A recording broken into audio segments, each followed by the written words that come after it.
In the name of International News Media Network, this is your host, Awee Abayari, welcoming you to another edition of Immigration Update on the Air with Attorney Jack Golan of Papkin, Shamir, and Golan Law Offices. Remember, you can always call him for free initial consultation at 213-383-3222. As usual and as customary, we always ask Attorney Golan in the beginning of the program the latest news developments. But first and foremost, how are you today? And welcome to Immigration Update on the Air, Attorney Golan. Oh, thank you very much. I'm always happy to be with you and your listeners. And how I am today, I am very hot because we have a heat wave in California.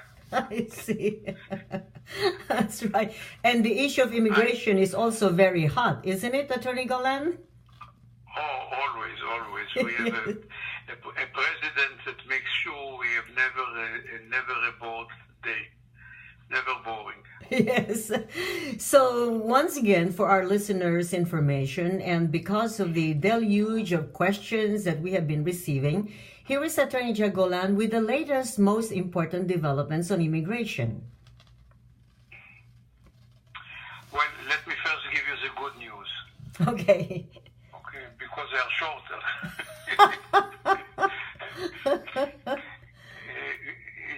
The waiting list for employment-based cases for Filipinos has become shorter, much shorter. Today, they are processing applications, employment-based applications that were filed in June 2017. Which means there is only 1 year waiting time. In practical terms, it means there is no waiting time because it takes you about 1 year to get the approval of the Department of Labor for your labor certification. So in practical terms, if you find a sponsor to file an employment-based case for you, you can get your green card in approximately a year and a half or so. So this is a good news. That's good news. If you remember, we used to have a 7-year wait. That's right. Yes. Today, in practical terms, there is almost no wait at all. That's good. And is there more good news? You mean that's as short as the good news you have this morning? No. The bad news is a great deal of noise and commotion in immigration matters. The Department of Justice, run by Attorney General Sessions, and the Department of Immigration, run by the Department of Homeland Security, are issuing endless number of directives to make immigration more difficult and more slow. Many of those directives don't have much meaning for most people. For example, the executive order canceling DACA, the DACA program, has been blocked by federal judges, and the DACA program is still going on as before with no changes. So there was a lot of noise about it, but for the time being, we keep filing DACA applications and get them approved. So this is one thing. The travel ban for people from 6 Muslim countries has finally been approved by the Supreme Court of the United States, but it is a quite limited ban for a number of countries, which doesn't affect very much people in the United States. Maybe one community that is most affected is the Iranian community, people, American citizens of Iranian origin, whose family members are blocked from traveling to the United States, but still there are some exceptions to this. So this is the most important thing that happened until now. Then there are all kinds of new directive by the Immigration Service, and I can start giving you the information. All right. Yes. Attorney Golan, you mentioned about the good news in the beginning. What could be the reason why it became much shorter? Many applications have been approved and people have already come here, so there's no backlog? Look, over the years, the backlog has been digested. But mostly, the number of new applications has come down. Oh, I see. Mostly, this is, in my opinion, the main reason that the number of new applications has come down.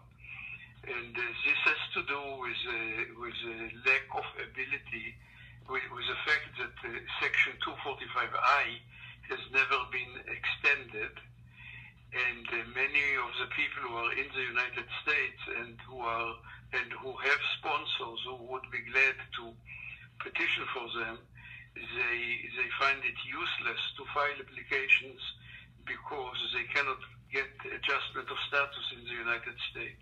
I see. So the number of applications in the employment-based cases has come down very much, not only for Filipinos, but people from all countries.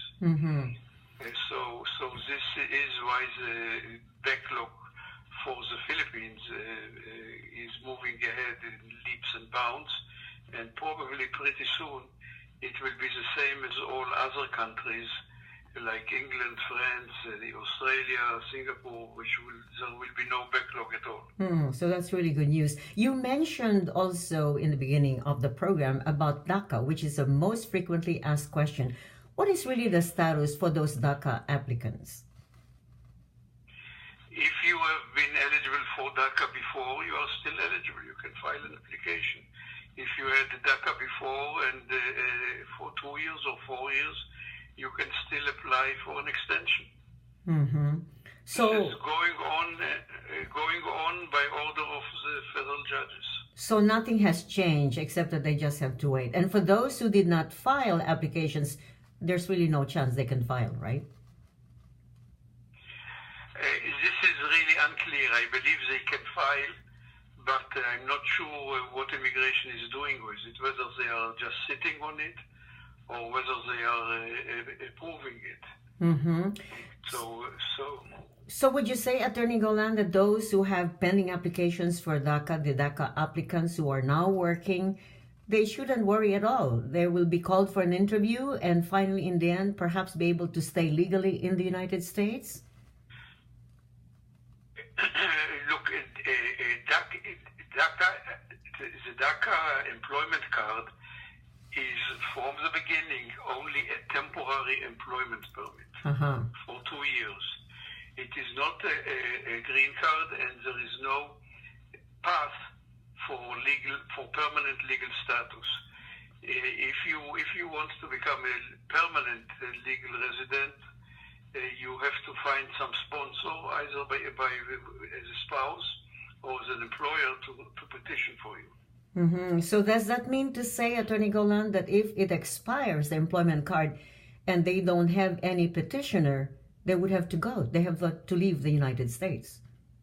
Well, nobody said that they have to leave. They will not. One day they may not get extensions. For the time being, they are all getting extensions. I see. And how do you see the future? Of course, we can't really say. But in the meantime, those who are DACA applicants, just sit tight, right? And something will be perhaps an opportunity. Never know. Look, just imagine the chaos. If supposedly there are about 800,000 people who have DACA employment cards. 800,000 people. And if they have the employment cards, it is assumed that they are being employed.